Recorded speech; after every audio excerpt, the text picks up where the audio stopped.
Delhi Singhu border पर 26 तारीख से किसान कृषि कानूनों को वापस लेने की मांग कर रहे हैं। अगर बात कृषि कानूनों की है तो कानूनों के जानकारों से ही जानते हैं कि आखिर इन कानूनों में क्या लूप होल हैं, मतलब क्या खामियां हैं। और इस वक्त हमारे साथ मौजूद हैं लुधियाना बार एसोसिएशन के कुछ लोग जो किसानों के आंदोलन में समर्थन देने के लिए आए हैं। सर, आपका नाम? मेरा नाम विपिन कुमार तीर, मैं retired district attorney from Punjab district Ludhiana. तो आप यहाँ किसानों के समर्थन में आए हैं? पूरा आया हूँ क्योंकि जो हमारा इंसानियत पार्टी है, हमारी जमीरी पार्टी है। I don't belong to any political party yet. I am supporter of kisan from farmer from Maharashtra, Andhra Pradesh, Uttar Pradesh, Punjab, Rajasthan, because of the reason they are अन्नदाता।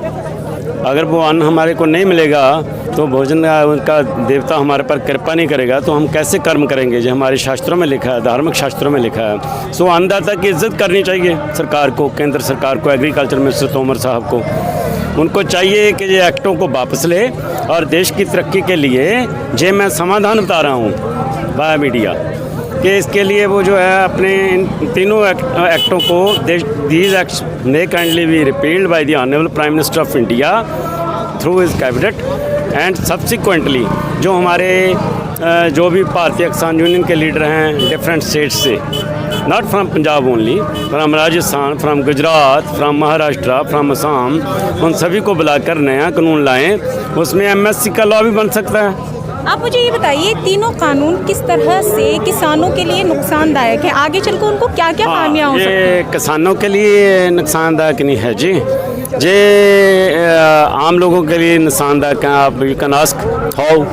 ये कॉर्पोरेट सेक्टर है जो उनको लीज पर ले लेंगे, और जैसा हमारे साथी एडवोकेट ने बताया पहले, ये उसमें जो स्टोर करेंगे तो स्टोरिया क्या करता है, वो तो मुनाफा देखेगा वो। इसके अलावा this is very very important, I tell you this thing, कि इन्होंने जो पावरें हैं वो उनको एसडीएम और डीसी को दे रखी हैं।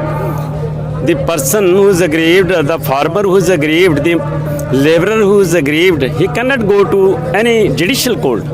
Mind this thing. मतलब और उसमें जो डीसी होते हैं, जो तहसीलदार होते हैं, जो एसडीएम होते हैं, वो अपने जो सरकार के खुद के लगाए होते हैं। जो कारपोरेट सेक्टर है उसको कंट्रोल करके महंगे भाव में बेचेगा, एसेंशियल कमोडिटी एक्ट का जो है उसका वो वायलेशन करेगा। सो इसके लिए this is all against, not against farmers only, this is against farmers, artisans, traders, laborers, and each and every person of all sections of the society from all walks of the life. Contract farming का जो law है उसको आप किस तरह देखते हैं? अभी पीछे कुछ किसानों को गुजरात में जो पेप्सिको ने अपनी वो बीज की किस्म उगाने पे उन पे बहुत ज़्यादा उन्होंने जुर्माने की मांग की थी। बहुत मामला बढ़ गया था, लेकिन किसानों के विरोध के बाद उसे फिर वो दबाया गया। तो इस तरह से और कितनी समस्याएं किसानों के लिए होंगी? जैसे एक पेप्सिको की ही क्या बात करें, अगर कॉन्ट्रैक्ट फार्मिंग है तो किसानों से तो उनका हक एक तरह से ले लिया जाएगा। वो अपनी मनमर्जी की जो चीज़ें होंगे वो कहेंगे कि वो उगाएं, तो उसको किस तरह से देखते हैं? हाँ, जो आपने कॉन्ट्रैक्ट फार्मिंग के बारे में कहा है, उसके लिए जैसे मैंने आपको अर्ज़ किया है कि हमारे माननीय प्रधानमंत्री साहब वो अपने कैबिनेट के साथ फैसला करें, और सारी जो हमारे पंजाब के हैं उगराहा भारतीय किसान यूनियन है, राजस्थान से, महाराष्ट्र से, ये कोई बात नहीं है। ये तो पल में ख़त्म करना चाहें तो ये मैं रिस्पेक्ट से कहता हूँ, हमारे माननीय प्रधानमंत्री साहब पल में ख़त्म कर सकते हैं। इन एक्टों को रिपील करें और सभी जत्थेबंदियों को बुलाकर नया कानून ले आएँ। जो नया कानून होगा उसमें जो चाहे सरकार चाहे और जो जत्थेबंदी चाहेगी, जो ऑर्गेनाइजेशन चाहेंगी, फार्मर यूनियन चाहेंगी, उसके साथ वो नया कानून बन जाएगा। उसमें वो एमएसपी का पर भी कानून लाया जा सकता है। सो ये कॉन्ट्रैक्ट फार्मिंग के बारे में जो आपने पूछा है वो मैं उसी इशू पे हूँ। तो उसमें जो हो सकता है वो अच्छा हो, और उनको किसानों को कन्विंस करवाने के लिए, समझाने के लिए, नया एक्ट लाने के लिए उनकी मीटिंग्स कॉल की जाएं।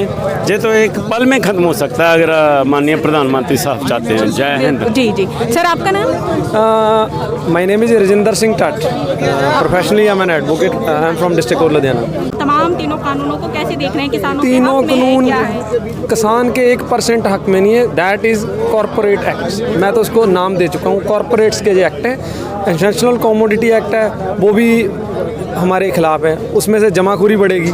उसके बाद दूसरा आ जाता है जो कॉन्ट्रैक्ट फार्मिंग। मेरी चीज़ है, मैंने कॉन्ट्रैक्ट कर दिया, मैंने किसी को दे दी तो वो भी मेरी नहीं रही, तो मेरे पास कुछ नहीं है, नथिंग। अगर ये 3 कानून इम्प्लीमेंट आ गए, जो जन आंदोलन है, कोई किसान आंदोलन नहीं है। जन आंदोलन इसलिए है, स्टोर होगा जब स्टोर जो करता है वो अपने मुनाफे के लिए करता है, तो बेचेगा जब वो आम लोगों की जेबों से खूब पैसा निकालेगा। अच्छा, एमएसपी को सरकार ने अभी कुछ दिन पहले तोमर जो कृषि मंत्री हैं तोमर जी, उन्होंने ये कहा था कि ना तो एमएसपी कभी कानून थी, ना है और ना बन सकता है। तो मतलब लेकिन हालांकि सरकार झुकी है, वो कह रही है कभी ख़त्म नहीं करेंगे हम लोग, तो इस क्या वाकई ये कानून नहीं बन सकता? आपके सवाल में मेरा जवाब है, जब जब पहले था तो अब उसकी क्या ज़रूरत पड़ेगी? मुझे नहीं पता मिस्टर तोमर कौन सी यूनिवर्सिटी से कृषि की डिग्री लेके आए हैं। मुझे तो ये शक है, अभी तो हमारे देश का जो प्राइम मिनिस्टर है वो अपनी डिग्री तक जनहित में कर नहीं रहा, अभी डिग्री नहीं दिखा रहा। अभी हमें नहीं पता वो कितना पढ़ा है। अब हमें पछता रहे हैं। ऐसा बंदा इंडिया का गवर्नमेंट चला कैसे रहा है? मैं बताता हूँ, चला ये नहीं रहा, चला अंबानी रहे हैं, अडानी रहे हैं, जो इसके पीछे कॉर्पोरेट सेक्टर है वो इसको रन कर रहा है। ये तो पीछे 1 सेकंड में हट गया, लेकिन जो उसके बाप है ना वो इसको पीछे नहीं हटने दे रहे। That is the point. जो ये वकील हैं जो लुधियाना बार एसोसिएशन से आए हैं, उनका भी कहना है कि ये किसानों का आंदोलन नहीं है, जन आंदोलन है और सब लोगों की भलाई के लिए सरकार को इन कानूनों को रद्द करना चाहिए और नए कानून बनाने चाहिए जिसमें किसान नेताओं को, किसान संगठनों को भी शामिल किया जाए। दिल्ली के सिंघू बॉर्डर से शबीना सिद्दीकी।